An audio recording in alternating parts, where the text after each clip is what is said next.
Though going into the fastest corner on the circuit. Surely this can't work. Dominic Ligner has got a sensational run outside line now though for the heavy braking zone. Around the outside goes the Audi R8. Look how much Miller's caught back into play. Exactly, Miller's still start dropping. He's not on second and change. All of a sudden Miller's back in play. Can Barry do it? Big Barry's gonna do it. Big Barry!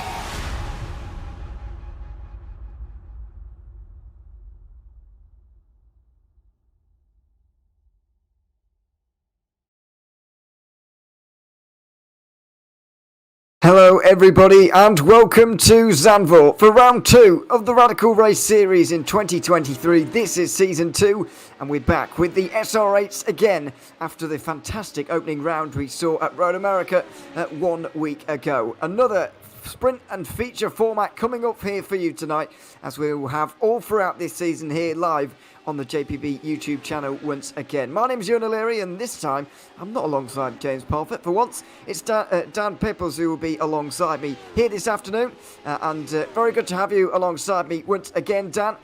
It's a great series, the Radical Race Series, and I'm glad that you'll be able to experience it for, I believe, the first time, certainly the first time with me, and you're on home turf, which is hopefully going to be a little bit familiar, and hopefully we can provide some good racing as a result as well. Yeah, it's always going to be exciting. Good evening, everyone. Thank you, of course, for joining us. Excited to get it underway. Of course, last time we had at Road America round 1. That was an exciting one too. Some crashes happening between multiple champions in the opening laps of race 1. All in all, I think it was a good opening round, wasn't it? It certainly was, and we saw some great racing within it. In the end, Dan Webster was the one who took 2 race victories on the day. And he's got a bit of a championship lead as a result, but what does that matter at the end of the first round? Well, it doesn't really in all that much. At the moment, I can't actually see Webster on the left-hand side unless I'm not picking him up with my eyes. I did that a lot yesterday when I was commentating, so do excuse me if that happens, but I can't see Webster on there for the moment. But I can see Luke Maxwell, who has gone to the top just for the moment with the fastest practice time. He is, of course, a previous champion of this series. Can't see reigning champion Simon Edwards here at the moment, but we'll hopefully be able to grab him throughout the remainder of the season. It's the SR8, Dan. I'm not sure how much of how much you've driven this car, whether you have at all, or how much you've seen of it, but I have to say that after moving from the SR10 back to the SR8 for the last round, moving back to the older version a little bit, we got some really nice racing at Road America, and it's obviously a very, very different circuit, but maybe this car is the magic recipe, and we're going to get another bit of good racing with this car again at a more difficult circuit to overtake on. It's not the first time I see the SR8 out on track and do commentary on it, but it's definitely the first time since the SR10 came in. Of course, when the SR10 came in, everyone really switched to that car immediately. I do have to say I like this car more. It just feels more aggressive when you're driving it. It feels more on the limit, and it just looks more aggressive in my eyes. It certainly does, and it does look a little bit older, but there's nothing wrong with that. It's still looking good. As we can see, Wayne Palmer showing this one off with a 29.9 over the line there. Not very far away from the end of practice, by the way. Here we'll be stepping into qualifying very soon, where all the drivers will have 3 laps to set the best lap or to set the fastest lap they can, and then they'll get into it. We have had a little bit of an admin problem, though, I would say, Dan, in the opening moments of this one. It's supposed to be 9 laps for the sprint race and 15 for the feature, but we've actually got 20. Or 32 minutes, whichever comes first. Now, I'm fairly confident that well, actually, I'm not confident in either which one's going to come first. It sort of depends on the pace of the race, but this is going to be the longest feature race we might well get all season long. Well, I definitely think so. If there's not another admin issue again, I think it will be. Now, is that a bad thing? For us, no, not at all. For the drivers, it's something that they're going to have to get used to. It's a little bit of a longer feature race. So they need to think about their strategy maybe a bit different, maybe preserve the tyres a bit more. But for us, it will be bad. More racing action for us to enjoy. Absolutely. And top turn reversed, of course, as well in the feature race. So that, oh dear, that's John McCutcheon embedding himself within the Armco barrier there. Let's hope that doesn't happen too many more times here tonight. But yeah, it will be the top 10 reversed once again for race 2. And so, yeah, we're very much looking forward to that. It is, of course, as I mentioned, a circuit that is not very easy to overtake on. Very fast-paced, very flowing, and very nice to drive as well, I would argue. But we're using the slightly older version than what we see in real life these days. I'm not sure if they banked turn 1 a little bit more, but they've Yeah, they did. They did. They've certainly changed the pit exit. They've certainly changed turn 3 in one of the more noticeable changes, and the final turn as well in real life. But we don't have that in iRacing. And I have to say, for every other car that's not an F1 car, I think this older circuit, this older layout was actually better. Well, it has more character in my eyes, as Paul Crabb bins it. Coming into the chicane. Well, personally, I think that this track has more characters. The corners are not as easy, especially coming into the Tarzan box, which is turn 1. That corner more banked now in the more recent version, so a little bit easier for racing. You can carry the speed around the outside, a little bit more difficult to do that in this version of the track. Also, the Huguenots box, the most banked corner on the track, which is turn 4.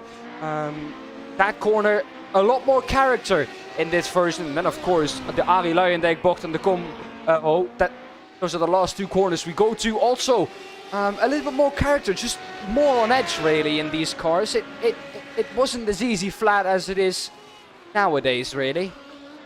No, it's certainly a circuit that has changed quite considerably in the last few years. But as I mentioned, I'm not really a fan of the changes if it's not for an F1 race. Even then, the F1 races around here aren't that great, so there you are. What can you do? This is a corner certainly that has a little bit more character than previously. It really is a challenge now, especially in some cars maybe with a little bit less downforce than even these radicals. We really are hanging on a little bit around that final corner, on the edge of grip just about, but that's not really the case in real life anymore. It is very early on in this season though, and out of the first 7 races, this is the only one not taking place in the United States. It's one of only 4 rounds in the calendar overall to take place in Europe, so it's a pretty important landmark in the season, but we are of course still very, very early on. I think people will be adjusting to the SR8 once again more than anything. As you mentioned, people jump ship to the SR10 very, very quickly.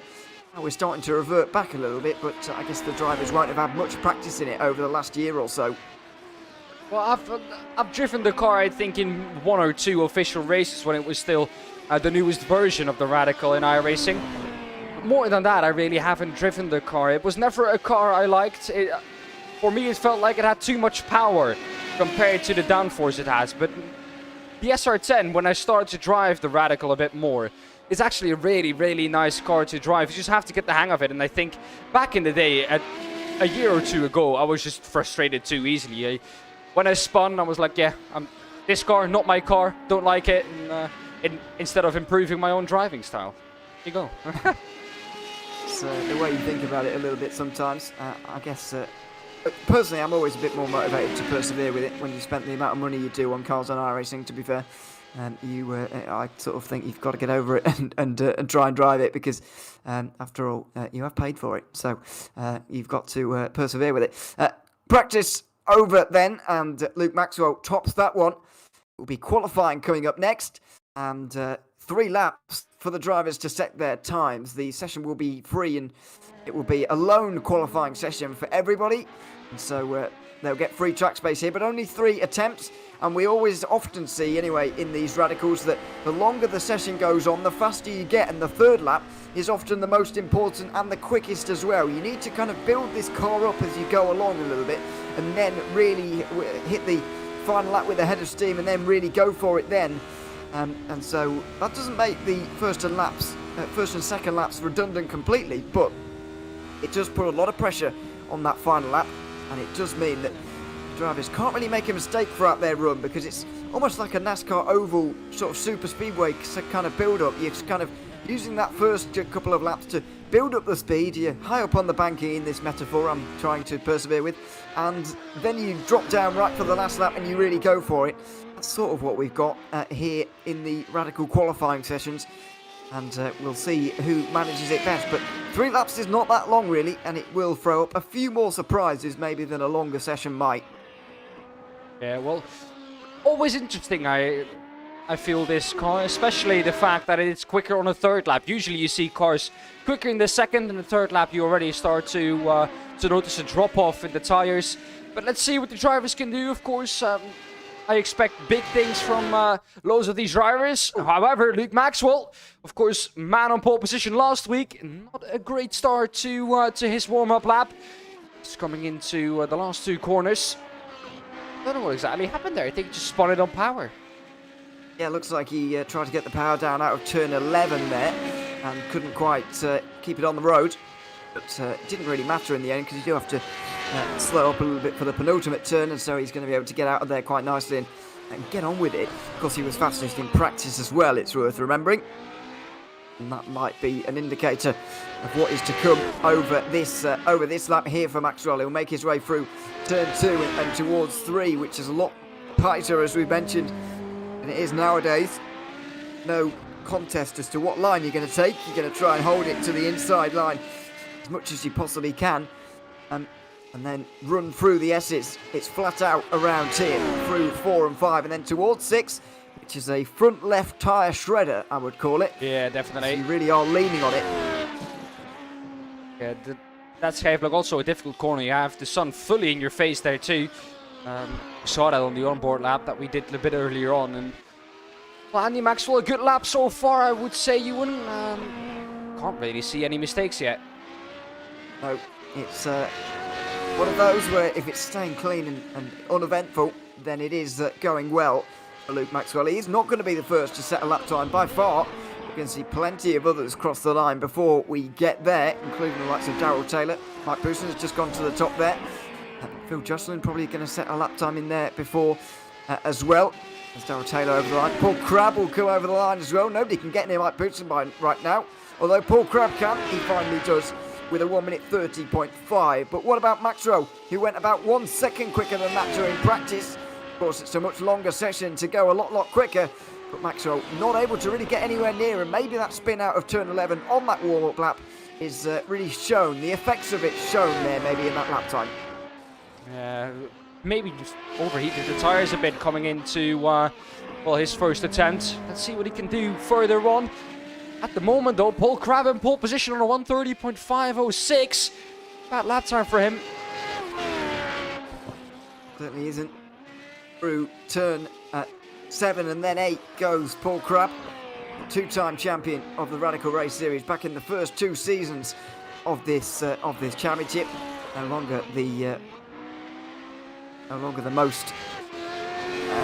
How can I put this? He's no longer won the most championships in series history, but now it's that's gone to Simon Edwards. But he is the only one other than Edwards to have won multiple, so he is up there. Certainly, it's Crabb, and so far, Wayne Palmer's not been able to get really near him, and Crabb's still holding the lead of this session right now with a mid-30. Although, as I say that, Bousson goes to the top with a 1 minute 30.1. But what about Paul Crabb? Can he improve by about half a second as Bousson did to go back in front?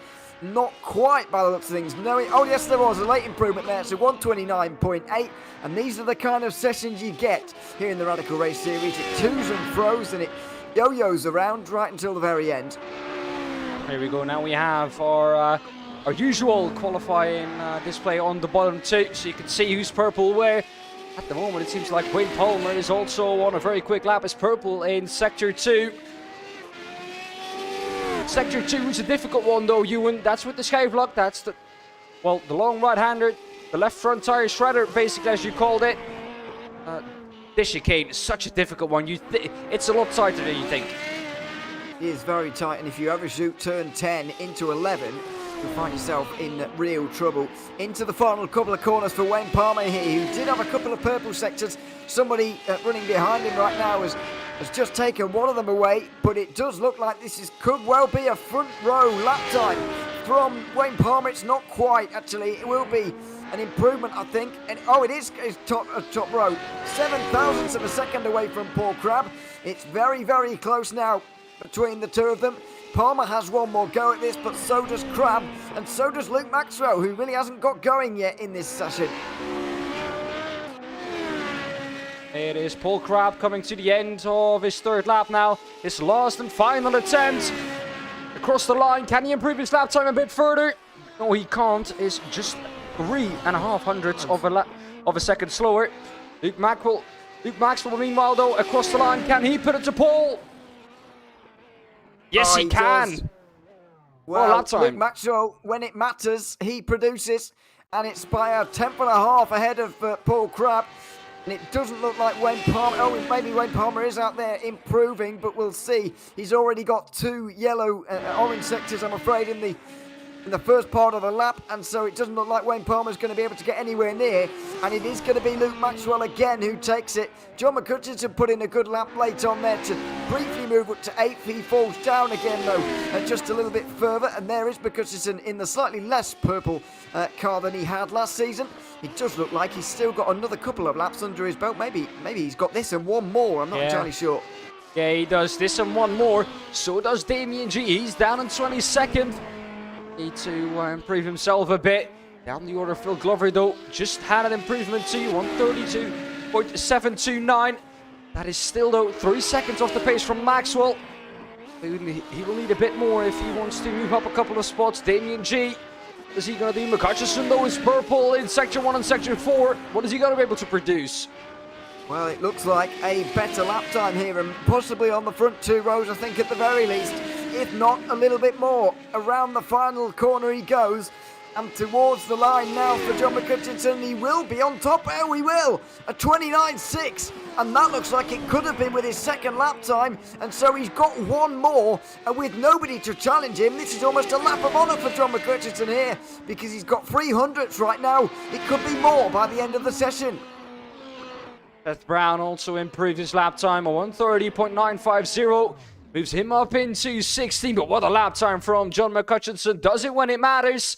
He still has one to go, though. So, as you said, third lap, usually the quickest. So, how quick can he go? Well, it could well be even faster than anything we saw in practice. John McCutcheon doesn't really do practice very often. Certainly not in the main server, which is open, by the way, 2 hours before qualifying for people to have a go. McCutcheon doesn't really like it. Prefers, if he does any practice at all, he does it on his own, in his own session. And it is good to see him back once again, as we didn't get to see him, I'm afraid, at Road America. He is back on the Radical Race Series grid again. It's great to have him back, and he's back with a bang. Into turn 10 and 11 he's going to go, with nobody getting anywhere near him. The orange sectors that are plaguing this final lap time for John McCutcheon look like they're not going to matter. Damien G will go over the line right now, and he will be a little bit further up. I think he will move up one place, will he? Not even that. He'll stay 18th. But about McCutcheon, he can't move up any further, and he'll do another lap almost as good as the last one. It's 13 thousandths of a second slower. Just shows you how consistent and how quick he is all at the same time in this qualifying session. If he's going to be able to produce the same in the race session, well, he's going to prove very difficult to beat, I think. Only, however, though, 300th of a second between P1 and P2, McCutcheon and Maxwell. So if that is anything to, or if that has anything to say for the race session, it's going to be an exciting one, because that 300th of a second with slipstream, Ewan, is easily outdone. It is, and we'll see just what a challenge Maxwell will be able to produce for him. There's a pace car on the road here. I'm slightly concerned we're going to get a formation lap, but anyway, let's see about that. John McCutcheon takes pole, then ahead of Luke Maxwell, then it'll be Paul Crabb and Wayne Palmer. Mike Poussin and Jamie Bird will share row 3. Paul LeMay and Gary Tall will be on the 4th row, ahead of Michael LeMay and Colin Wynn, running out the top 10. Paul Clark will be 11th, ahead of George Gonzaga in the 12th place. Sergio De La Cruz will be in 13th, ahead of Paul Godden. Then it will be James Chowan in 15th, ahead of Seth Brown. Darrell Taylor and Damien G share at row 9, with Phil Jocelyn and Robert Woodward running out the top 20. David Rolleston and Phil Glover on the next row, with Patrick Charlton bringing up the rear, and a very close field as well for such a technical circuit. Well, there is a pace car in front of the field here, and for some reason we are going to get a formation lap and a pace lap and a rolling start in a series that normally sees standing starts. So there we are, we're in for a whole load of surprises today. Gonna be an exciting one. Well, seeing how they're lined up, we're definitely gonna get a formation lap as they're side by side. Gonna be an interesting one, really. Seeing these radicals start on a rolling start instead of a standing start. It's gonna make things, I think, at least a bit more timid going into turn 1. Well, it's going to make it a little bit bizarre, really. We'll see. The lights have come up on the top our screen here. It looks like Jamie Bird hasn't been able to get in here, if I'm not mistaken. Or maybe he is there, but we do get away. The timer begins to tick down. And this is, according to that, lap 1 of 9. But maybe not. Slightly unclear as to what's going on here. We never see this in the Radical Race series. And it's the Irish in pace cars as well go painfully slow. So we're in for a very long one as well, of nearly 5 minutes. Yeah, it's going to be a very, very different start, and it's going to be about adaptability now. It's going to be about those who can deal with the situation. This is not what they were expecting this morning and earlier when they logged into the session, but it's about those that will just be able to not worry about it and get on with it from this point. Well, it's going to definitely be different for the drivers. I think it will be better for John McCutcheon, because I think we saw last week the pole to Luke Mackerel, at least in race 1. He did not get off his spot well, and he lost that P1 immediately, and at least I think dropped down to P5. So that won't happen this time round for McCutcheon, though. Yeah, it's going to be a different start than what we have normal. Well, we're going to see who's going to be able to cope with this best. I think all drivers are pretty used to rolling starts. A lot of series in the iRacing officials do have rolling starts, but yeah, I don't know. The drivers also have a chance now to warm up their tyres, which is different than normal. They certainly do. This race, by the way, projected to take around 14 minutes, so if this first lap is going to count in terms of the lap count, we're going to have an 8-lap race, and it's going to be a little bit shorter than that, but also we might run out of time to do this one. We don't normally fall that, and if it's the same situation for the second race, then we certainly are going to run to the 32 minutes rather than the 20 laps that have been put into the session, but that'll probably end up being closer to the distance we were supposed to have anyway. So let's see. As you can tell, it's all about fun here in the Radical Race series and just getting out there and racing, not particularly worrying about these things. And so that's what we're going to do over the course of the race here. But I do wonder what realistic difference this is actually going to make now, a rolling start compared to a standing start. You're not going to get, anybody completely going absolutely nowhere and falling through the field dramatically, as we see almost every week with the standing start. They're quite difficult to get off the line, and it's plausible to get it off the line quickly as well, compared to some others. So I do wonder whether this rolling start will just prevent that a little bit, or maybe make it a little bit more difficult to make up places on this start. Well, we're going to see down to turn 1, I think, at least everyone already rolling. We won't see anything happening on the starting straight. But, it is usually a rolling start that makes things more chaotic going down to turn 1 in the mid-pack, because everyone starts at the same time and everyone is closer together. McCutcheon, though, we will be able to see if he gets a jump off the line. I'll be interested to see if McCutcheon is going to wait for the game to tell him that it's green, green, green, or that he's going to go for it himself. So that's something that, of course, we now don't know. In some series you have to wait, some series you can go when the leader goes. We're going to see what John McCutcheon is going to do. Well, let's see. It's going to be round the final couple of corners here for John McCutcheon, and as you say, he's got a bit of a decision to make here, because he will be in control of the field on a rolling start for the first time in a while. And we'll see if that catches him off guard, or whether he seizes the opportunity to take this one from lights to flag. It is going to be harder than that, though, of course, because Luke Maxwell's right alongside him, and that is going to provide a much bigger challenge than just driving to the end with no particular problems.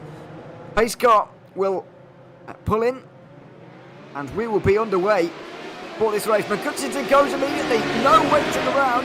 He's not waiting for anyone. We will go green for 9 laps of racing, and McCutcheon will take this one in towards turn number 1 with no problems at all.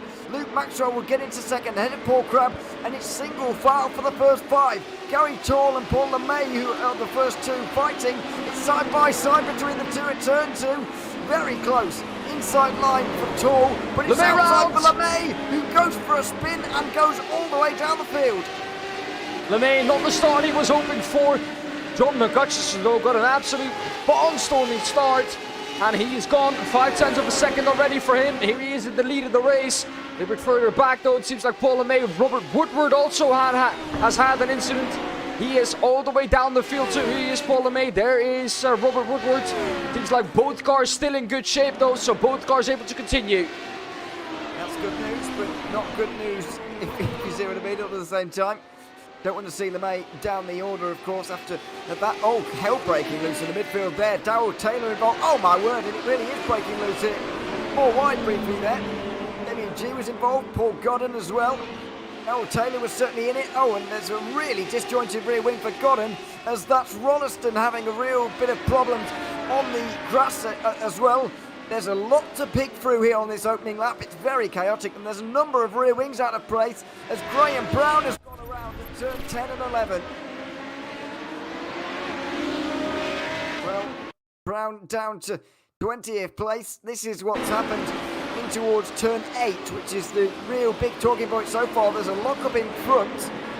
Godden spins on his own, though, and also I think that could have been Graham Brown, or sorry, Seth Brown maybe, who tipped around one of the cars in front, and that's a few rear wings out of place now. That's not what you want to see. And Bolt, just unfortunate. I think he just tried to avoid him and spun around himself, and then you can see in the background there again well, a clumsy spin we can call it, I think. Yeah, certainly. Well, into pit lane then for Paul Godden and Seth Brown. They're both back out there again. Rolleston for a little bit of a longer stop. And Jamie Bird, for whatever reason, has rejoined as well, I think. But a long way down, at least a lap down, as Colin Wynn has had problems as well from the midfield. He's gone for a spin at turn 6, and he looks like he's found the wall somewhere, or found another vehicle as well, because his rear wing is not quite straight. And look at the rear end of that car. That is not going in the right directions it needs to deflect the air where it's needed. He was hit up the rear. I think we could have guessed that, really, judging by the placement of that and the fact that it's got nowhere near the walls there, but he was hit up the rear in towards turn 6. Yeah, that's an unfortunate one. Nothing really that he could do there, to be honest. Just unlucky there. And John McCutcheon, meanwhile, still leading this race with about a gap of almost a second. However, though, Maxwell behind him setting a purple lap, so he'll be looking to come through. Not quite the pole position that Maxwell had last time round. However, though, with that purple lap, he at least shows his intent of catching McCutcheon and maybe overtaking him too. Absolutely. It's Paul Crabb who's really defending from Mike Pearson right now on lap 3 of this race. Phil Jocelyn also has got to come down pit lane, as well as Damien G in this one, but Phil getting very spread out now as a result of all the fighting going on. Of course, this is one of the sprint races of this season, and so a few less points on offer. 25 for the winner, and all the way down to 1 for 20th place. The 3 at the bottom there not going to get any points for this one, and so they'll be trying to avoid that down there as much as possible. Side by side for Paul LeMay, who we're really going to enjoy watching in this race, I feel, because he's already up to 14th. He's even got a little bit of damage, but he'll be a joy to watch trying to come through the field. Look at the gap. He's already pulled back to Phil Glover. He'll be looking to take Patrick Charlton as soon as possible. Seems like even with that damage, it's not holding him back whatsoever.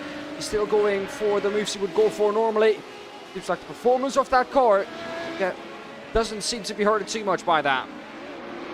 He seems to be alright. There still seems to be a trend though with the SR8s. It's not, of course, on the new damage model like the SR10s were.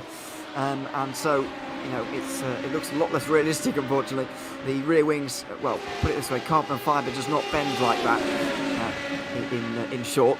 And so, it's a little bit painful to look at sometimes, but the damage is there. It has all the same effect as that's Darrell Taylor pulling out of line, either looking to make a move on Glover or defending from Robert Woodward, or both on his way in towards turn number 1 in this 3-car battle for 15th.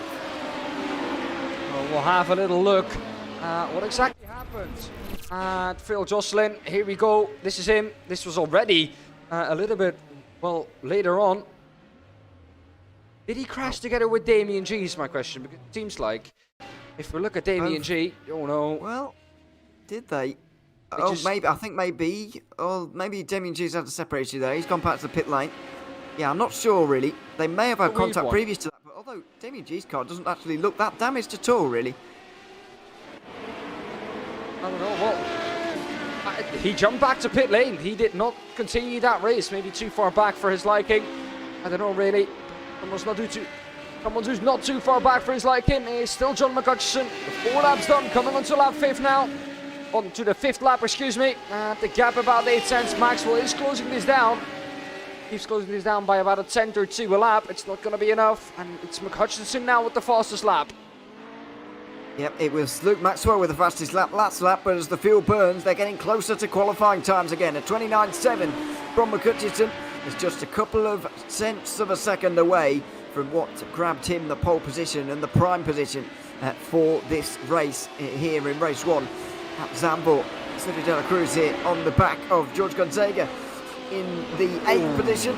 A great battle, a bit of a lock-up on the way in towards turn 3. I think that was more a precautionary lock-up for Sergio.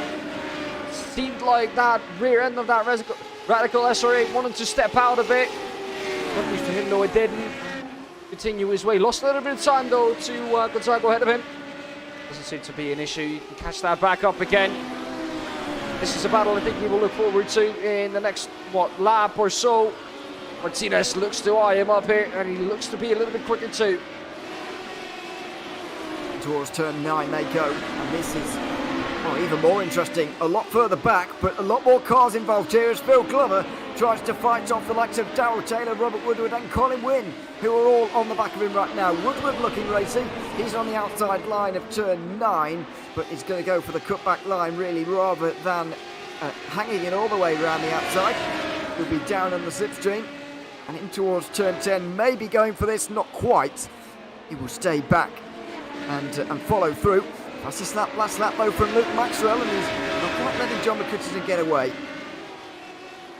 Well, he wants that first position, 7 tenths of a second now. Time running out for him though. We're on lap number 6 of 9. 3.5 laps to go at this point in time. Time trickling away slowly but surely for Luke Maxwell. Will need to be quick with this move, so will Robert Woodward. He seems to be defending really from Colin Wynn. Colin Wynn with a damaged rear wing too. That Radical SR10 not as straight as it was before. But this is a 5.5. Darrell Taylor, Phil Glover, Patrick Charlton all involved in it, all these 5 cars.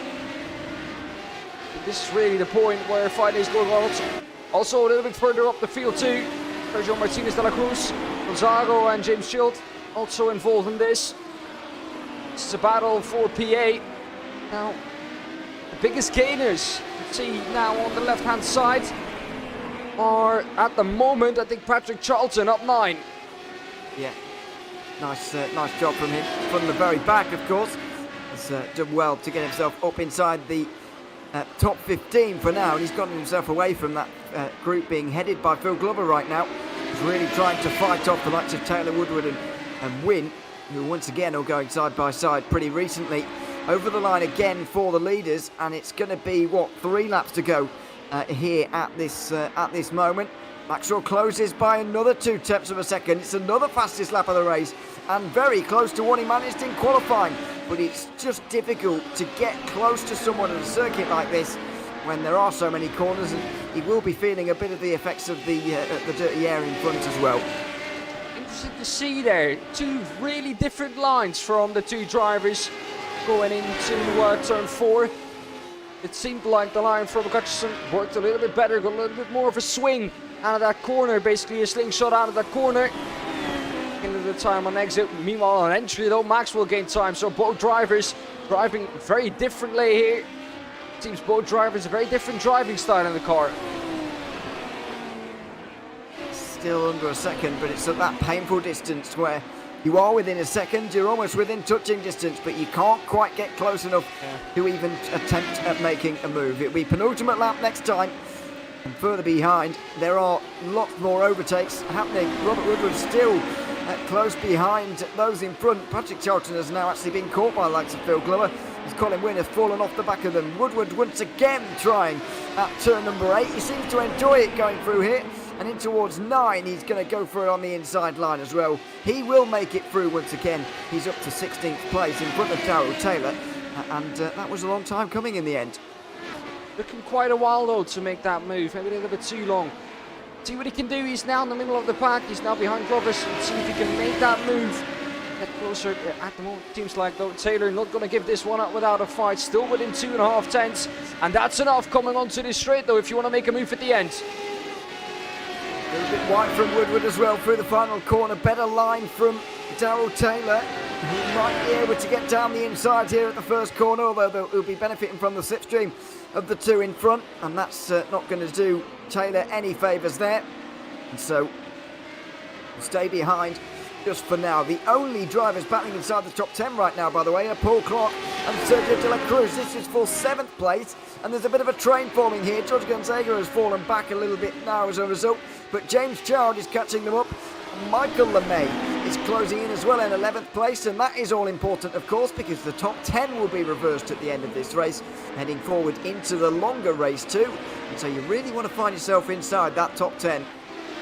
He is. Michael LeMay is about 1.4 seconds off of that pole position for the feature race. That 20-lap feature race, not 15, but 20-lap feature race. Go for a mistake from the admins, but hey, we run with it. It's more action for us to enjoy. It is Michael LeMay almost on the pole position for that. At the moment, the pole position for the feature race, though, in the hands of James. Over the line again for John McCutcheon and Luke Maxwell, who are still, well now, I should say, for the first time, over a second apart. And Luke Maxwell may well have just given up on this one a little bit. McCutcheon has done a good drive here. It's basically been lights to flag, and it is going to be a return to winning ways in the Radical Race Series for a former champion, one of the many former champions of this series. He's never really looked like he was going to be touched this race. If he now is going to go off on this last lap, I think you're going to have, well, a John McCutcheon in your PMs later on. Maybe in voice chat as well. That's not going to be pleasant. Let's hope not. Let's hope he stays on the road here and wins this one fair and square, as it's battling again for 16th now. Woodward has got a lot more damage than he had previously, and that was Phil Glover pretty much letting him through. I think there's been a lot going on between these lot, because Daryl Taylor all of a sudden is miles in front of everybody as well. A lot to unpick there in the battle for 15th place, and a lot of damage being sported now on those Radicals by all of those cars. But into the final couple of corners goes John McCutcheon now, and we go on board as the former champion of this series is going to take yet another victory in it. Radical Race Series race winner in Season 2 of 2023 for John McCutcheon. Only the second race winner we've seen all season after Dan Webster's domination at Road America. It's McCutcheon at the first race at Zandvoort, and was not really touched by Luke Maxwell, who was in second in the qualifying session, second in the race as well. And Paul Crabb rounds out the podium after not really being challenged that much either. Mike Busson couldn't quite get close enough to really challenge him. Got within a second on that last lap. Never really looked like he could challenge Paul Crabb. A little bit further on the field though. Looks like this fight has been given up too. In the midfield though, look at that. Cruz, Gonzaga, Shield, and LeMay buried all within a second of each other. So if that tells us anything for the feature race, that says us it's going to be an exciting one though. Glover though can't quite make that move on Woodward. In the end, it's close, but Woodward doing everything he needs to pick up that P17. In the end, I think dropped the position down to Colin Wynn. I do want to have a quick look back at what happened to Colin Wynn. Here we go. Is he going to crash? Oh, well. No, we're not going to see. Oh, no, we're not going to see, unfortunately, because of problems, and so, well, because of the session advancing, we can't see it any longer, unfortunately. So we're going to have to deal with that one. But clearly something did happen there, and wasn't good. I might be able to see if we can pull Phil Glover in here, actually, just in between the races. Phil, welcome to the booth. Good to have you here. Just briefly, what went on towards the end of that race in your little group battling for 15th place? Well, in my little head, unfortunately, I thought I'd finished. Oh no. So Okay. I was 15th, and then I threw about 3 places away, I think. Well, yeah, it was. He did drop a little bit at the end. Just quickly as well, Phil. What do you reckon is going to happen for you in the second race? How do you think it's going to go? Well, hopefully this time I'll keep going to the end of the race. Well, 20 laps, isn't it? it is a little bit longer than maybe on what should have been. But anyway, we're going to enjoy the extra 5 laps anyway. Phil, thanks very much for joining us. We'll pull you in at the end of the race as well for a chat, of course. Yeah, we'll speak to you again a little bit later on. Yeah, no worries. See you later. Right. Phil Glover there, 18th in the standings. Just quickly as we move forward to race 2, we'll run through those results. John McCutcheon taking it by 1.7 seconds ahead of Luke Maxwell, with Paul Crabb and Mike Bousson there. Just off the podium for Bousson, just on it for Crabb. Wayne Palmer rounds out the top 5 with Gary Tall in 6th place. Paul Clark was nearly 19 seconds back. In the end, didn't have much of a gap to Sergio De La Cruz, George Gonzaga and James Child, all who will benefit from the reverse grid. Michael LeMay just missed out, as did Jamie Bird and Paul LeMay, who fought his way through from that early problem. Patrick Charlton was 14th ahead of Darrell Taylor. Colin Wynn, Robert Woodward 17th ahead of Phil Glover, who thought that the race was 8 laps, not 9. Paul Godden was 19th after that bit of damage, and we've got Seth Brown with a bit of damage in there, as well as Phil Jocelyn. Damien G and David Rolleston didn't get to the end in the end. So that will pretty much be your grid for this one. Apart from, the top 10 will be reversed for race 2, so it'll be James Child on the front with George Gonzaga. Sergio De La Cruz will be 3rd ahead of Paul Clark. Gary Tall inside the top 5 with Wayne Palmer alongside. Mike Bousson and Paul Crabb will be on row 4 together with Luke Maxwell and John McCutcheon rounding out the top 10, and they will have a lot of work to do. It will be very exciting to see. Michael LeMay and Jamie Bird will be sharing row 6 ahead of Paul LeMay. Then it will be Patrick Charlton with Darrell Taylor rounding out the top 15. Wynn, Woodward, Glover, Godden, Brown, Jocelyn, G and Rolleston is the same order that we saw it in the outside of the top 10 in that first race. So that is why they are positioned the way they are. So it was an interesting first 9 laps of this one, Dan, but we might be about to have 20 laps. I think we will just about get there as well in terms of making 20 laps around here. So it's going to be a bit more of a longer one than both these guys were expecting, and also what these guys will have experienced in the officials each week as well, which are 15 laps here this week. Yeah, so new territory after those 15 laps for the drivers. Now, we did see the rolling start was not actually a bad idea going down to turn 1. Everyone got through turn 1 cleanly. It was sadly commenced afterwards. Now, I do want to say, Phil, thank you and welcome into the stream. Thank you for being in chat once again. Toxic, also welcome. Bill seems to be cheering for Paul Crabb this evening. Yeah, why not? He's going to be in the lower part of the top 10 here. And there he is, just picking him out, the 2-time champion of the Radical Race Series. You did mention there, of course, that the rolling start did alleviate some chaos, actually, in the opening moments. Somewhat surprisingly. I wasn't expecting it to make that much difference, actually, but I think it did in the end. How easy or difficult, though, do you think it's going to be for the likes of McCutcheon and Maxwell now to actually get through the field, as they're starting on row 5 together, and we didn't really see that much positional change inside the top 6 or so in that opening race? It will eliminate the fact, at least, that they can pick up positions from the start easily. Of course, I guess McCutcheon and all know how to start this car really well. That will now be eliminated from, well, let's say, the perks of having a standing start.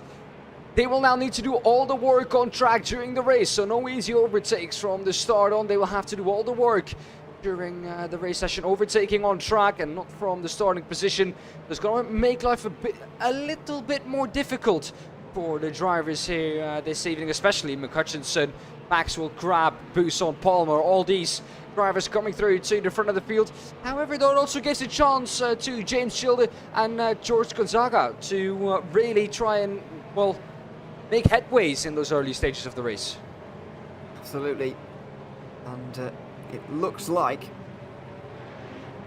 we're in for a possible underdog story here today. I do remember it being James Child as well in a previous race. I can't remember which race it was of last season, but it was towards the end as we were having great championship drama. Could have been Alton Park, actually, maybe. Or, yeah, I think it may have been Alton Park, third last round of the season. We were just willing him on. A bit of an underdog story, because last season we really did get the same few drivers winning all the races, even in race 2. That's of course, well, hasn't really changed, I suppose, at Road America. Dan Webster won both, and he did a bit of winning last season as well. But it could well be a chance for an underdog story. I think anybody whose name is not Mike Bousson, Paul Crabb, Luke Maxwell or John McCutcheon could be considered maybe a bit of an underdog here in this race, but feel free to disagree with me, anybody. I'm sure somebody will. But there we are. We'll see, though. Another 22 drivers lining up for battle here at Zandvoort. They are all going to get points on this occasion, with the extended points you get at this race distance. 40 points for the race winner, going all the way down to 30th place. So we're going to get everybody in the points here and gaining something from this. So let's see who it's going to be gaining all the 40. Last time around, it was John McCutcheon who just left immediately when the safety car pulled in, and that seemed to catch everybody off guard.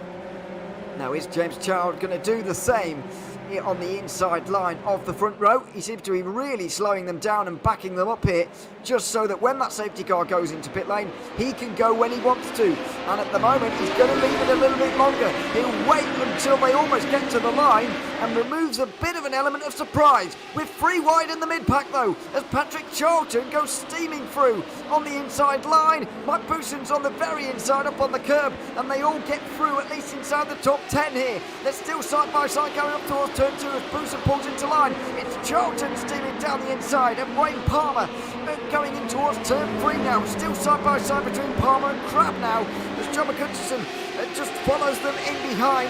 Luke Maxwell as well. They go side by side up through the S's. It's a lot more of an energised start than what we saw in the first race, but they do eventually single file themselves out as race 1 winner John McCutcheon falls to 11th.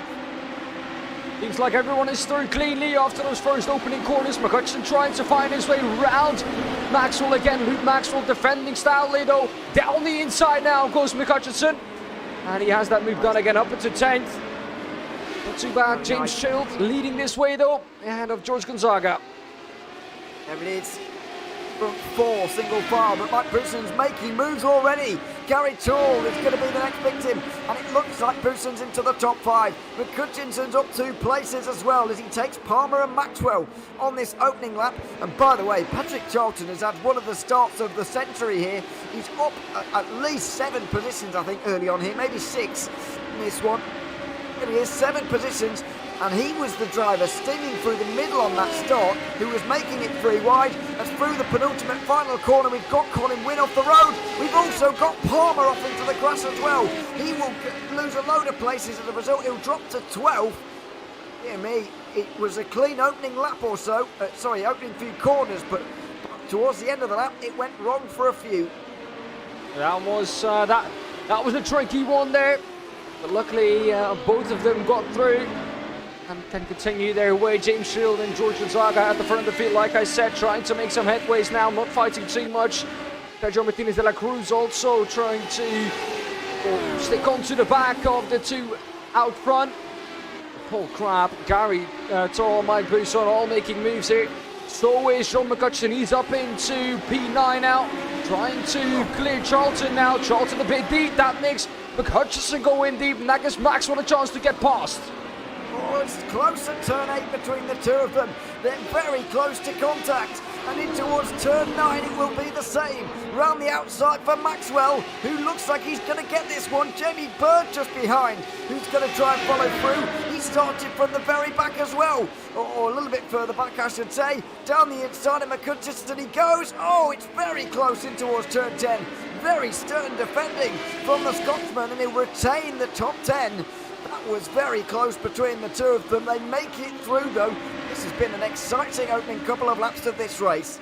All that work that John McCutcheon did in the first 2 laps basically come undone just there. Just went a bit wide coming out of Skyblock and is now back down into P10. Maxwell though has now got up into P9. And Sergio De La Cruz is through into the lead as well. James Child has had to give this one up. And there is confirmation. De La Cruz to the front with Child, Gonzaga and Bousson all within a second. It's very, very close at the front of this race right now. But Bousson is looking maybe odds-on favourite. There is the move. It was a simple use of the slipstream and a dive down the inside. Good move there on the inside of Tarzan. Got his way past and into the went. All in all, a timid start, a better start I think, or a cleaner start than we had in race 1, Ewan. So far so good, everyone. It has been so far so good. pleased to say. Through turn 8 and into 9 they go. Maxwell defending from McCutcheon. contact! Who's been hit? That's Jamie Bird who's got things wrong in towards turn 9. And McCutcheon goes around. Race 1 winner down outside the top 10, and he will have damage as well. That rear wing not looking happy. Let's see if he can continue his way or if he's going to go into the pit lane. Now under attack from Darrell Taylor too. Defends that one. Almost runs a bit deep into the back of Phil Jocelyn. Keep it on the road. That is not what John McCutcheon wanted. And it seemed like just Jamie Bird losing it on entry. We're going to have a look at it. Jocelyn just went wide there and John McCutcheon makes his way through, but here is the move. So Maxwell's offline. That forces McCutcheon to go slower, and Jamie Bird tries to dive down the inside, but he's just gone too hard on the brakes while turning. It is, of course, a difficult braking zone there at turn 9, as you are turning in while you're slowing down as well, which makes it tricky. But Bird just pushed it a little too far on that occasion. A little too far for him, and well, McCutcheon paid a price for that too. Unfortunate for McCutcheon. Here's Jamie Bird. He is now in P11, dropping positions to the right hand side, the right backhand side from that car. Also not looking too happy. Because now I do know from my experience with these cars, and don't get me wrong, I have very little experience, but these cars are almost built like carts on boxes, and if you hit them, there's immediately a crunch, and usually you're not affected too much by it. Well, it doesn't seem that McCutcheon is really affected by it, and neither does Jamie Bird, as Patrick Charlton is on the defensive from Luke Maxwell, who's been forced to a really tight line there, but it's just too deep on the brake from Charlton, who drops down to 9th place. So Luke Maxwell is up another position, and he's only 4.5 seconds off the lead, despite being in 8th place. Shows you how close this field is, how closely packed it is. Paul Crabb now in P5, or in P5, defending from Paul Clark. He is about 3.2 seconds off the lead, a little bit further back though. Gary Toll is going to try and make that move on Paul Clark for P6. Quite stick it though. Paul Clark notoriously difficult to overtake, and that might well ring true even more around this circuit. Oh my word, that was Maxwell getting very close to the back of Gary Toole, and he is looking all over the back of his fellow yellow and black machine just up in front. Through the S's they go. Toole with a little bit of a different line, and maybe a look even into turn 6 here from Maxwell. He's not going to do it here, but into turn 8 he's surely going to be thinking about it. Maybe even 7 if he's going to get greedy and go for this one early. He is going to have to wait for 8. The track will widen, it will open out, and it will almost give him an opportunity to go down the inside. Maxwell will have to stay behind for now. Couldn't quite make that move. Someone who is going to make that move though. George Gonzaga is under attack now from Paul Crabb. Can he make it stick? Just can't. He's going to come down to the run to the chicane. He's going to dive down the inside. He's not. He's going to slow in behind. And he's going to wait a lap longer, maybe for the start-finish straight. See what he can do there. However, though, he does need to be closer than he is now. About 3/10 that gap. First team red line for Paul Crabb and George Gonzaga. He is going to try and defend Stanley here from Paul Crabb. He's not able to do that though, because it seems really close. Certainly does. Crabb in the slipstream and going down the inside as well. This should be an easy move in the end, although Gonzaga really giving him a good run for it around the outside at turn 1, and he's going to hold it there. Side by side towards 2 as well, and this is always going to get more dangerous as it really narrows up here. Crabb can't quite get to the inside for turn 3, but he just goes across the nose, and he will be up to 4th place. But this is forming a real train now, with Mike Booson's up to 2nd, by the way. He's only half a second away from Sergio De La Cruz, and he's looking really, really good now for a possible race win. Maxwell once again going to go for this move on Toll. Down the inside of 6, had a little look. But that move not quite coming off yet, and again, he's going to have to stick behind Ewan. Wow, that was close. But Maxwell didn't have a lot of time to pull out of that one, but he did just in time. Gary Toole is, going to be moving a sigh of relief. Here we go again. Maxwell on the inside at a slightly less dangerous corner, you'll be pleased to know. And so he will not get through either. That's Phil Glover, by the way, getting out of the way as best as he can from everybody. He's 21st and a lap down after damage repairs earlier on in this one. But they're still racing for high stakes up here at the front, up here inside the top 10. We're already at the end of lap 6 in a race that is flying by. John McCutcheon now is back past Jamie Bird, who's gone off again by the looks of things, and he dropped behind Darrell Taylor as well. I think he might have gone off in towards turn 10, I'm not quite sure, but there it is, side by side with Darrell Taylor. Bird back going again on the exit of 11. He will retain 12th at least, but it does look like he has gone off the road somewhere. McCutcheon will be back in front of the driver who made contact with him earlier on, as Luke Maxwell makes his way up to 7th place as well. There's so many side-by-side battles happening right now. Bird gets through, and so does Maxwell up the road. What happened to Jamie Bird? Here it is. This is what happened to Jamie Bird a little bit earlier on. Just going to run out of road into the chicane. Yes, he's going to go straight on, isn't he? No, he's not. He's going to spin. That's what he's going to do. And who's that? That's, I think, Michael LeMay, just able to avoid him. Oh, and that was a dangerous rejoin from him. Oh, Taylor just in front. And they proceeded to go side by side for a little bit. With the final couple of corners. There is Taylor, lost out to Bird on that occasion. Maxwell won out over Gary Tall though, and he's already behind Paul Clark for 6th. Well, he finally got past Gary Tall. You can see the gap that he's pulled though. That was wide, that's deep into the chicane, and there's Gary Tall immediately up with a move. Coming out of the chicane, he's going to do the exit. The inside for the next corner though is for Luke Maxwell. He's going to keep that position, but that was deep into the chicane. Paul Clark almost being taken out by Luke Maxwell. Lucky though for Paul Clark, that is not the case. Maxwell can continue his way. You could just see the gap that he pulled, Ewan, and it just shows you how much time he lost being stuck behind Gary Tall. Absolutely. It's cost him a lot really in this one, I'm afraid. And he's continuing to lose time. Boussin now has got all the time in the world to try and pick his way past Sergio De La Cruz here, who's going to try and hang on. But it's going to be a very, very tall order. Phil Jocelyn and Damien G also exchange places, side by side through turn 1 and 2 for them. Maybe even into 3 as well, but it looks like we do see Jocelyn take that one for 14th, and he is up into that position. Patrick Charlton on the back of them as well. That's all going on a little bit further down, but there's so many battles going on up and down the order right now. The one for first place with Sergio De La Cruz and Mike Boussin is there. James Charles is fighting off Paul Crabb as well, as George Gonzaga fights off a load behind as well. But this is the view from Mike Boussin. He's trying to make a move on De La Cruz, and he does know with nearly 3 seconds behind him that time is on his side. Bill has, what, about 12 laps, almost a little bit more to go for him. Well, that's enough time for him to make that move. De La Cruz a bit slidey coming into the second to last corner. And now the exit out of the last corner is once again important again. A little bit of a slide wide for De La Cruz. And here he is.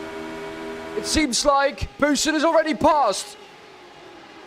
Surely he will be able to take this in towards turn 1, but he wasn't very convinced on the brakes, and De La Cruz is going to fight this. Round the outside for 1, only gives you the outside for 2 as well, and he's got a big job in his hands here. He's done it though, he's on the inside at 3. Mike Boussin can use the space on the outside to run it round, and they'll continue side by side for just a few more metres. But Mike Boussin gets back to the front again. Sergio De La Cruz tucks in. But it's Boussin who's now in the lead and might well be able to drive away in race 2. We're going to see what Boussin's going to be able to do. Behind him though, Paul Crabb. This is the view that Paul Crabb has. There are the 2 up front. 2 of Paul Crabb, and they only just got past James Schilder too. Oh, at the moment it looks like Paul Crabb is going to hunt down De La Cruz too. That gap already coming down pretty fast. Behind that though, Luke Maxwell, here he is. Has got Paul Clark now, and his next station to get past is Jorge Gonzaga.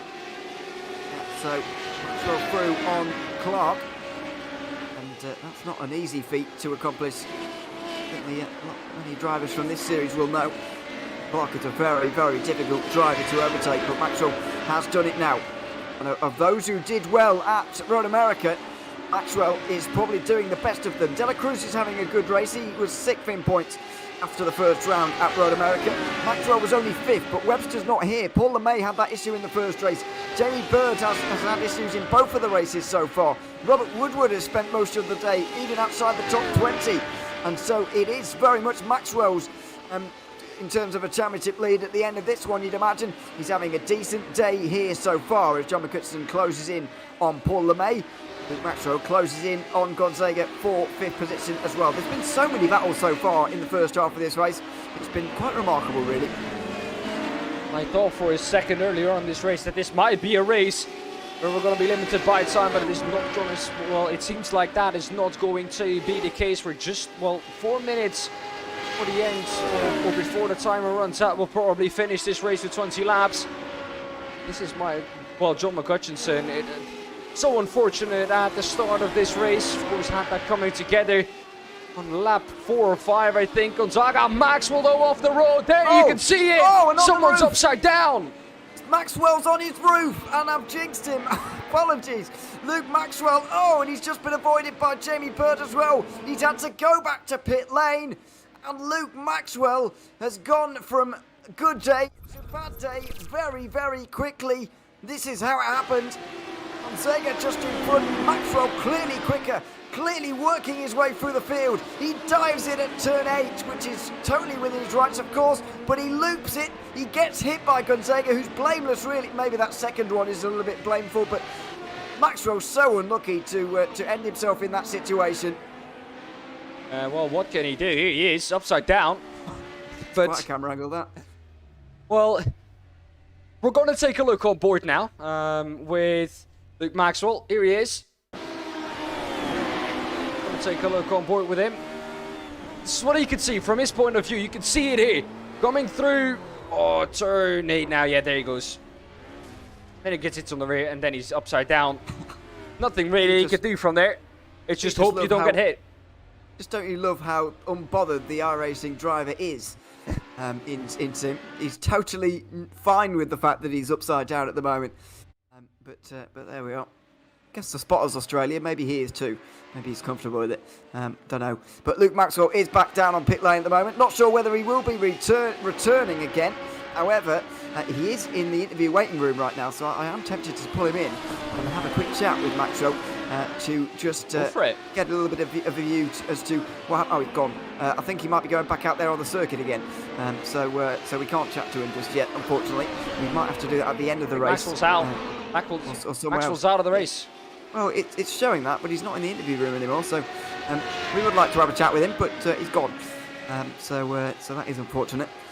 He did apologise there to George Gonzaga, actually, for just spinning up the rears and spinning in front of Gonzaga, who has now dropped to 17th place as a result. And I think Maxwell feels quite bad about that. But there's nothing that either of them could have done, really. It was just an honest mistake from Maxwell and from Gonzaga as well. Like he was just a little bit too eager to get past, really. He was past and then was eager to get away from him too. A bit further back though, it's Patrick Charlton and Paul Gordon who are now going at it. Going to try and make his way around the outside. That's not going to be the easiest move to pull off with the current version of the track. If this was the newer version of the track though, trying the outside on the Tarzan box would have been a lot easier. But this time around though, not successful. Yeah, not quite this time. This guy's nearly half a minute, by the way, off the race leader, Mike Booson, who's pulled a second and a half away from De La Cruz, who's made a mistake, I think. And Paul Crabb might be able to get through. They're down towards turn 10. It was wide at turn 9 for Sergio De La Cruz. And Paul Crabb might be able to take advantage. He's going to go round the outside for the first part, giving him the inside for the second. The two of them giving each other respectful racing room for now, and they'll remain side by side. Paul Crabb has found his way now around the outside of De La Cruz. And he's now going to try and get away from De La Cruz. He's lost another position, but he made a mistake before, of course. Paul Crabb had the opportunity to overtake him, so let's see if he's going to be able to get back past Paul Crabb, or at least stick with him. Not quite able to get back through in towards turn 1, and James Child is here as well now to keep them company. So let's see who's going to prevail out of this. It really has been a very odd first couple of rounds of this championship, though.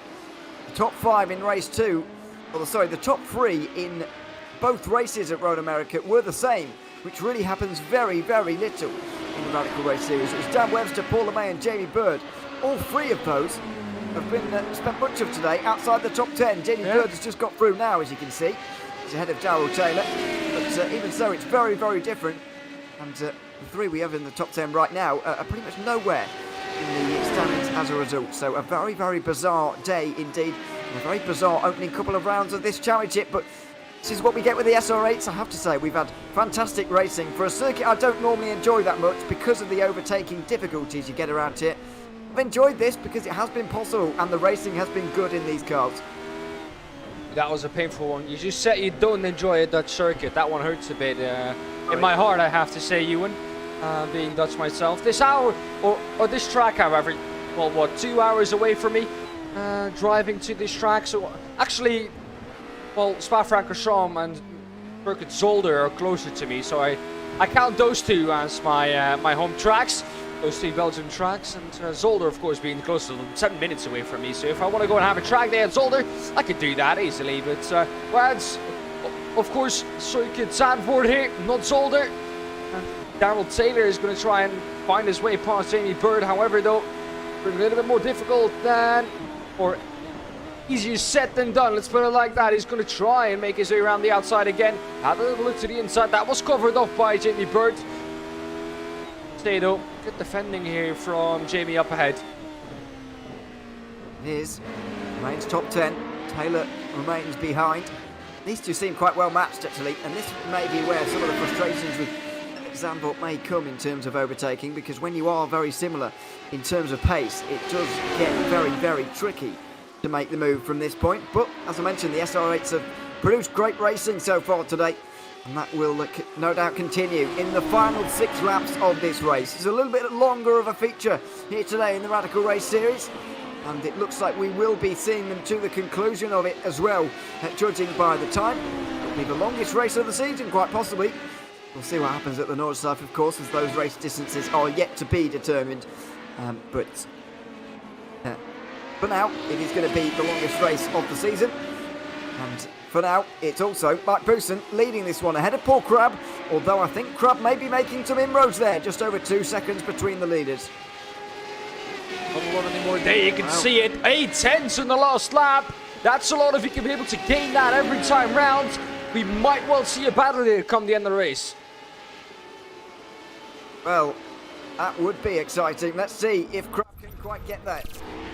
We're going to have a quick look at Patrick Charlton here, a little bit further down the field. This is in towards turn 8, which is really difficult as you're turning, braking, slowing down, hitting the apex, spinning the rears up on the exit as well. It creates a smoke screen for everybody, and including Seth Brown, who didn't have any idea where he was going there briefly, but Patrick Charlton is back going again, albeit with some quite ruined rear tyres, you'd imagine now. Yeah, well, that was not the best for those rear tyres. However, though, he spun them up a couple of times. Now down. I wanted to say in P18, but he's gone into the pits. So has Gonzaga. Something has happened between those two. However, though, Paul Clark under attack now from Gary Toll. And where is he going to be able to find his way past? Here he is down the inside. Holding the dummy under the braking zone. Almost contact between the two on the straight, Ewan. Very close to contact on the straight. Side by side, Clark on the defensive, and Gary Toll will have to stay behind. It will be Paul LeMay in there as well. John McCutcheon and also Wayne Palmer as Mike Bousson's off the road. Mike Bousson at the penultimate corner. The final corner has gone off, and he will be dropping down the order as a result. Sergio De La Cruz gets through as well. Mike Bousson from race-winning position, from race-leading position certainly, has gone off and drops down, and he's going to struggle to hang on to a podium now as De La Cruz gets it wrong in front of him, and James Child will nearly go through. The three of them will remain close now in this fight for second. Well, that was a very, very interesting last part of the lap and beginning of lap number 16 for Mike Bousson. And not one he would have wished he, had, but, he made the best of it. In the end, though, it seems like Paul Crabb has got the lead with about 3.1 seconds now, and no one is going to be able to touch him in those last 5 laps if he doesn't make a mistake. However, De La Cruz, though, making inroads slowly but surely. Mike Bousson, though, can't really see where he made that move. The only thing I can see is where that pass has been made by Paul Crabb. There he is. Just gets out of shape on the exit of the second to last corner. Yep, I think he got in the grass there, just on the way into the final corner. And this is where the final corner now is different to how it is in this version, because nowadays you don't even have to think about it in almost any car because of the banking around that final turn. Oh, and De La Cruz did a very good job to save that one. Busen did a good job to not get into him as well. Good driving all round, but Busen was really just trying to widen the circuit on the entry to that corner there, and unfortunately just went a bit too far. Has dropped to third, and he's now hounding De La Cruz for the second time in this race. Looks like he will be able to rescue second, but Paul Crabb now has been given a free invitation to take the race lead and maybe the win here. Will Jocelyn also went off track. Take a little look at how that happens. Here we go, down into the chicane. Is he going to go straight on? Yes, he is. Well, we've seen that one before. Oh, and he's going to light the rear tyres up when he comes back on track too. He's going to hit the wall too. Just a slight little brush onto the wall, but that's going to lose him loads and loads of positions. Traction zone has proved to be really, really difficult in this race so far. And I know that Jocelyn had that issue, of course, before going into the grass and going wide. But that traction has been difficult. Mike Busen's through though. That was a small mistake from Sergio De La Cruz, and Mike Busen up to second place, where he will feel is the least he deserves from this race. There's 3 laps to go at the end of this one. 3.5 seconds for Paul Crabb. I don't think he's going to be caught. Well, it's going to definitely be difficult for Mike Busen. He's on to the last 3.5 laps almost, or into the last 3 laps is Paul Crabb, excuse me. And it doesn't seem like Busen is going to be able to catch him. Paul Crabb was catching him anyways, really, before the end of the race, really, before he got past him. I don't think Mike Busen is going to be able to catch up to him, especially not 3.5 seconds. He would need to be at least a second quicker a lap to really catch up to him. Probably need 2 seconds a lap to even have a chance of going through, and that's just unrealistic, really. Lost another few attempts on that one. This is where all the action is, though. From Paul, well, no surprise to see it's Paul Clark at the front of the train again. He's often in that position. Gary Tolle's on the most offensive here, though, as Paul LeMay tries to get through. Not quite just for the moment. Bit of a lock-up from Tolle. And they'll run through the S's now. LeMay with a really good exit. And he's going to get side by side through the S's. This is going to be dangerous stuff. In towards turn 6. They rob shoulder parts from LeMay, and he does muscle his way through. Well, that was a bit of argy-bargy there on the straight. Coming into Skyblock, but he got his way past Paul LeMay up into P7 now. And behind that, it seems like Wade Palmer also wants a piece of Gary Tolle now. It's going to be a question if he can get past Tolle. A little bit twitchy on the rear there. Seems like struggling with traction a little bit late on into these races. This is unknown territory for the drivers. Officials about 15 laps long. And this one about 20 laps long, so 5 laps longer. That's a considerable margin though on these tires. It's going to be new territory. See how the car is going to react. Tolle though a little bit out of shape again coming out of the chicane. And that once again that allows Palmer to close up that little bit. Does. Well, Paul Crabb, new fastest lap as he gets onto the penultimate lap of this race here at Zandvoort. It's not going to have any challenge here. Gary Tolle certainly is though. LeMay is through. Palmer is close. They go over the line. Is Palmer going to go for it at turn 1? He's not. He's going to have to wait a little bit longer than that. And McCutcheon also is going to have to wait a little bit longer as he tries to make a move on Paul Crabb. But Paul Clark. It's Paul Crabb out here. And as you can see by that graphic, he's been gaining on Mike Busen all of the time. Something that Mike Busen would like to see, of course, a little bit further back in the field. Wade Palmer, here we go, is all over. Gary Tolle, where is he going to be able to make this move into Skyblock? Had a little look down the inside. Not quite able to do anything though. A difficult corner, Ewan. We've seen the whole evening here to try and make a pass to Skyblock. And, well, not really able to get his way past. Where do we look though? About 4 battles, all within a 10. Also here's Seth Brown together with Paul Gordon. Let's see. Through the 6 they go. In towards the middle sector. It's going to open out here for 7. Seth Brown not really close enough to capitalise on that though. He'll stay behind. But a number of really close battles going into the final lap. Seth Brown looking up the inside of turn 9. He's put Gordon off. And it looks like Brown will be able to get through. Will he? Maybe. No, not quite. not quite got the run. John McCutcheon makes his way towards turn 1 though, with Paul Clark just up in front. He's not got very many chances to do this. The battle for 5th place going on to the final lap. McCutcheon not close enough into turn number 1. He's going to have to find somewhere else. These two are side by side though. Paul Gordon is going to make his way around the outside of Phil Jocelyn. And it seems like this way round, or it seems like this time round, Seth Brown, made his way round Paul Gordon, for that. And he's going to have to defend this time round though. Almost contact on the straight. Paul Gordon is now going to try and make his way around the outside of the Tarzan bocht. Not quite able to make that one stick though. And once again, he's going to have to stick behind. He got overtaken going into the second to last corner. Not his best exit out of the chicane. But Paul Gordon now, or Seth Brown with a little bit of a lock-up going into turn 3. Well, it was a little bit wide, but Seth Brown looks like he's made his way through into the turn 10 for the final time. Comes Paul Crumb right now, as Mike Bousson has made some inroads into him in these final few moments. The gap's still well over 2 seconds at this point, and so it should be enough for the two-time champion to take home his first win of Season 2 in 2023. Race 2 here at Zandvoort in the Radical Race Series is going to go to Paul Crabbe, who's going to end up cruising over the line here, ahead of Mike Bousson, with Sergio De La Cruz on the podium as well. James Child and Paul Clark look like they're going to round off the podium. Let's see if Clark just makes it in front of McCutcheon. It looks like he has done just about. With that damaged car, McCutcheon recovers from 10th place to the 6th place as Jocelyn goes off on the last lap. Late drama here for Phil Jocelyn, and he's made his way into the wall, into the chicane, and well, he's lost a handful of positions doing that though. I think he was up fighting, a little bit further up, I think, with G, and he's dropped all the way down to P15. To see that happen onto the last lap, but now gonna have a little look back at how that happened.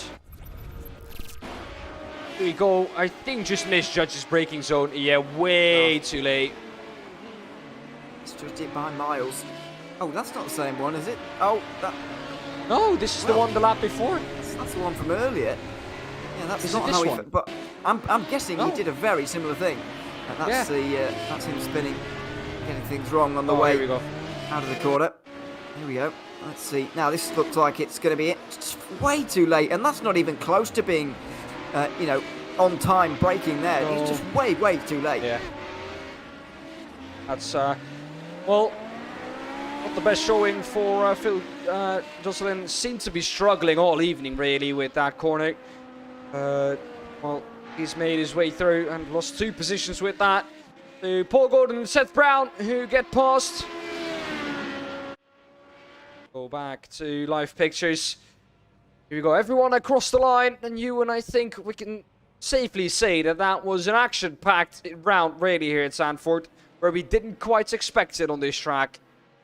It was a very enjoyable one indeed, and I'm sure Paul Crabbe enjoyed it as well. He won race 2 ahead of Mike Bousson. That's Sergio De La Cruz in the 3rd place ahead of James Child, with Paul Clark rounding out the top 5. John McCutcheon 6th ahead of Paul LeMay with Gary Tall, Wayne Palmer and Darrell Taylor all inside the top 10. Jamie Bird just missed out on that with Damien G 12th.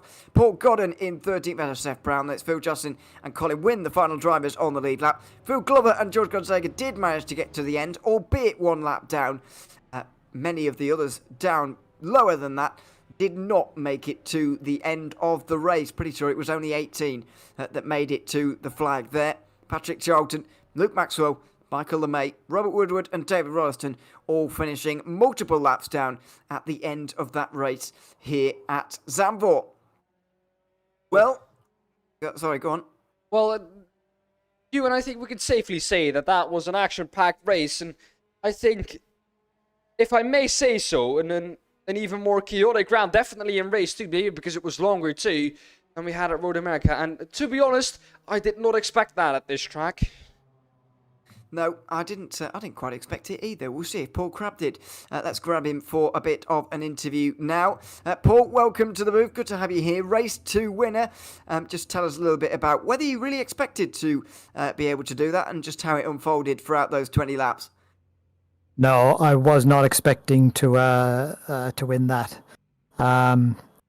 I thought I didn't think I'd get any overtaking opportunities or nothing significant anyway. But I got a bit of luck. Got a bit of luck at the start, and I think a couple of drivers were quite kind to me as well, letting me past. A bit of good driving as well. We've got to give yourself a bit of credit for that one. I mean, rolling starts today, which was a little bit different to how it was normally. How did it change things in these races? It's difficult to say. In some respects, I thought it was better. It seemed like we had less carnage at the start. Because I was expecting a massive pile-up going into T1. But I think everyone had got calmed down by the time we got going. So... Yeah, maybe there's a bit of truth in that. To be honest, maybe there is something in that. What about the next few rounds, Paul? Are we going to be seeing you lots over the course of the next few rounds in this season? How are you feeling about the upcoming? 10 weeks we've got left now? Well, I have to attend now, don't I? Yeah, I mean, I'll try to make every race I can. So yeah, I mean, I love driving the SR8. I mean, the SR10 I really like, but the SR8 seems to suit me just a little bit better. But yeah, great fun. It was certainly great fun seeing you out there here tonight, Paul. Congratulations on Race 2 victory, and thanks so much for chatting to us. Okay, thank you, gentlemen. Thanks very much, Paul Crabb, winner of Race 2, just in front of Mike Bousson, who finished second in that one by just 2 seconds. Mike, welcome to the booth as well. Couldn't quite get there in Race 2. Just tell us about those last 10 laps or so when you got to the lead, but unfortunately it didn't quite go your way. Yeah, even chaps. Yeah, I'll blame James because I heard his voice in my head commenting before I'd even got anywhere near the checkered flag. No, to be fair, I was looking at my relatives to see where Paul was, and instead of looking forward and driving, I was looking at my info screen and just slightly drove off the track a little bit too much, and yeah, I was enjoying the race up to that point. Made good progress through the traffic, which is obviously hard to do on that track, so I was really impressed, and I sort of went for the conservative second setup, thinking I played a long game. So I was happy to get through the traffic relatively fast. Yeah, it was. It's always a circuit that makes things very, very difficult in terms of getting through traffic. What do you make of the SR8 and reverting back to that here in these first couple of rounds, Mike? Are you pleased with that compared to the SR10? Yeah, I was really disappointed to miss last week's race because it's a track I love and I'm pretty good at, and this track not necessarily so much. But I thought I really enjoyed it. To answer the question.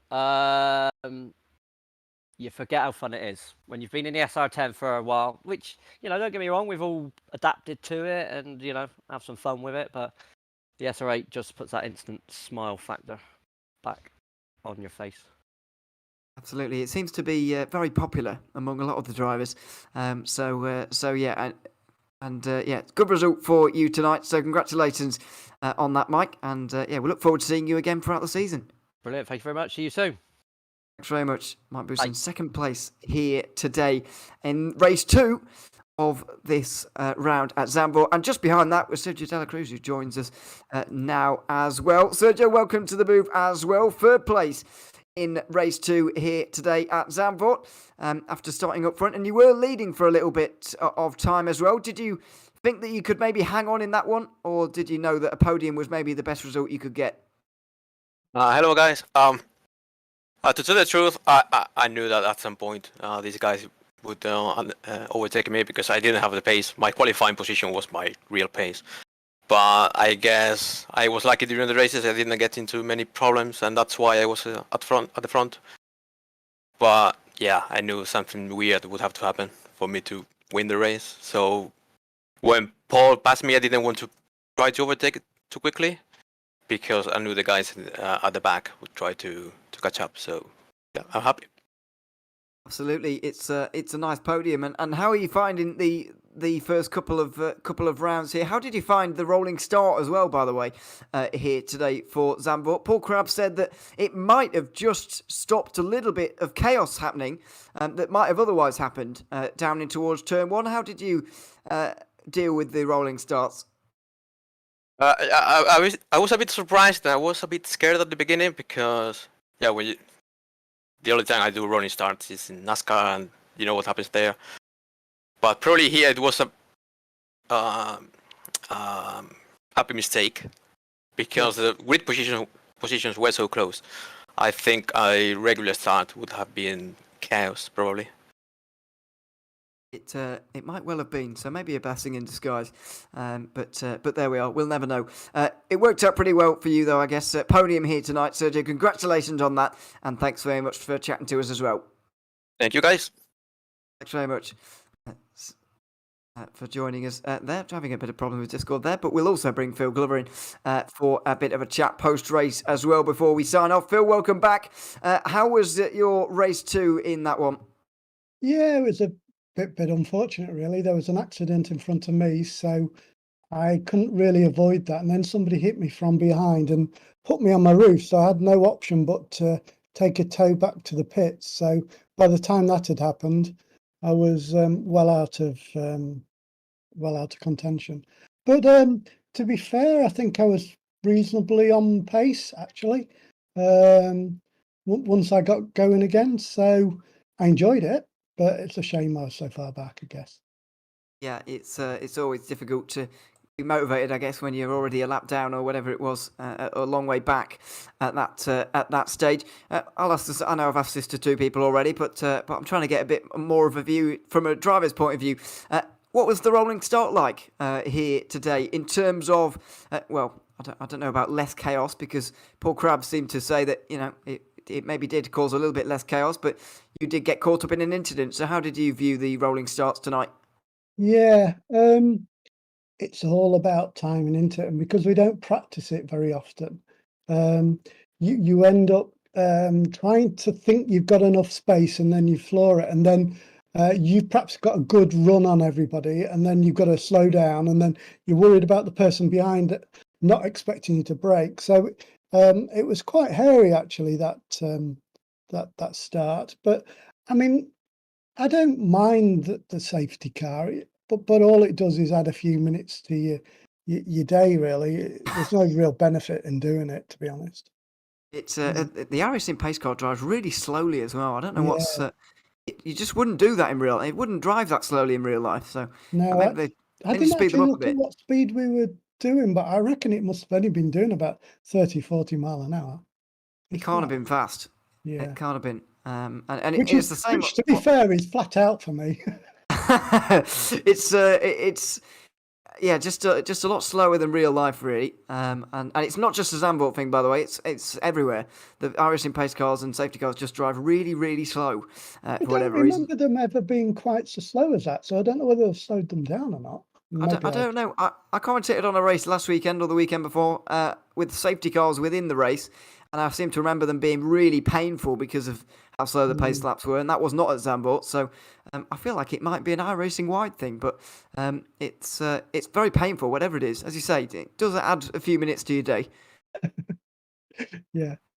And I was really annoyed with the first race because I was so concentrating on what I was doing that I heard the spotter say, well, I thought he said, last lap, but I thought that meant when I crossed the line, that was it, but it wasn't. So I gave away 3 places, I think. So it was quite frustrating.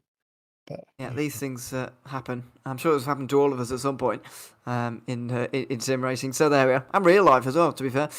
So these things do happen from time to time. Phil, thanks very much for coming to chat with us in the booth once again after the couple of races here tonight, and we look forward to seeing you and hearing from you again in 1 week's time.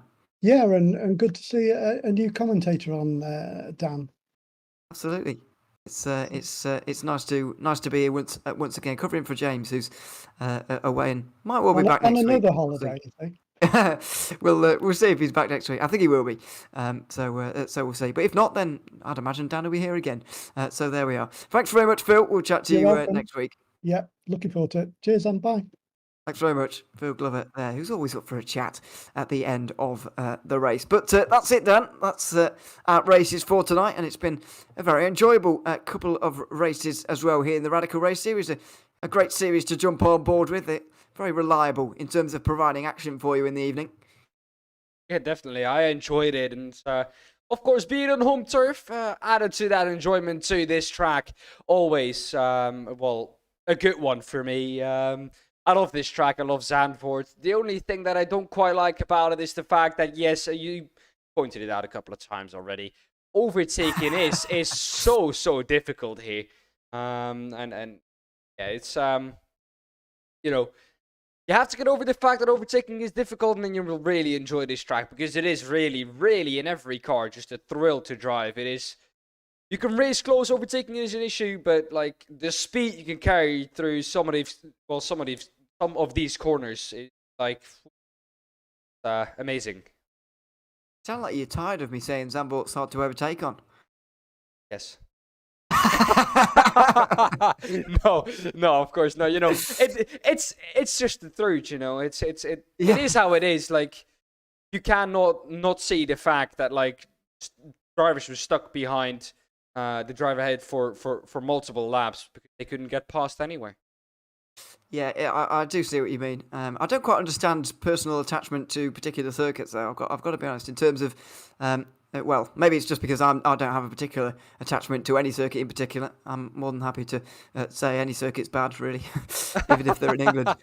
So there we are. But anyway, we won't be going to any English circuits indeed on this season, so we won't see you there. But we will see you at Sebring. That'll be in 1 week's time, live, of course, as all of these races are on the JPB YouTube channel and on Radical Race Series as well. Very much hope you've enjoyed the show tonight. It's been a pleasure once again for round 2 of season 2 here at Zandvoort. But for now, I've been Ewan O'Leary. Daan Pepels has been alongside me. And until we're back again in 1 week's time for the more Radical Race Series action, it's goodbye for now.